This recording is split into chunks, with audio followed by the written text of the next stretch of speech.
பிரச்சனைகள் எல்லாம் சிறு சிறிதாக குறைந்து குருவினுடைய பார்வை நமக்கு இருக்கிறதுனால, நம்ம வீட்டுக்கு இருக்கிறதுனால பிரச்சனைகள் குறைந்து ஒரு நல்ல சூழ்நிலை உருவாவதற்கு சான்சஸ் அதிகமாக இருக்குது. அது மட்டுமல்ல, 7ஆம் வீடு அவர் அதே தான் 12ஆம் வீடும். அதனால் சில சந்தர்ப்பங்களில் குரு நமக்கு முதல் ஒரு 4-5 மாதங்கள் 5ஆம் வரையும் 12ஆம் வீட்டை பார்க்குற போது செலவினங்கள் கொஞ்சம் இருக்கும். நாமளே அதை நல்ல செலவினங்களாக, சுக செலவினங்களாக செய்வது நல்லது. இல்லைன்னா கொஞ்ச நாள் போக போக நமக்கு விருச்சிகராசிக்காரர்களுக்குன்னு ஒரு சில சின்ன சின்ன தொல்லைகள் வரக்கூடியதாக, ரொமாட்டிக் ப்ராப்ளம்ஸ் நமக்கு கொஞ்சம் இருக்கிறது. வயதானவர்களுக்கு ரொமாட்டிக் ப்ராப்ளம் வர்றதுக்கு சான்ஸ் இருக்குது.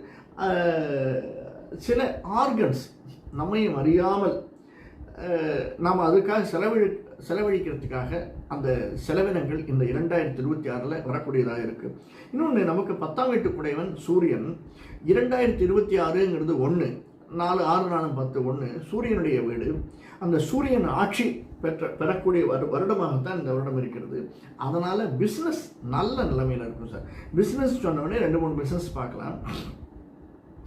நம்முடைய சின்னத்திரை பெரிய திரை இருப்பவர்களுக்கு கொஞ்சம் ஏற்றத்தாழ்வுகள் வருவதற்கு சாத்தியக்கூறுகள். வருஷம்னா அப்படி தான் சார் இருக்கும், வீடுன்னா வாசப்படி இருக்குது, அந்த மாதிரி பிரச்சனைகள் வரத்தான் வரும். அது ரைட்டு. ஆனால் அந்த பிரச்சனைகள்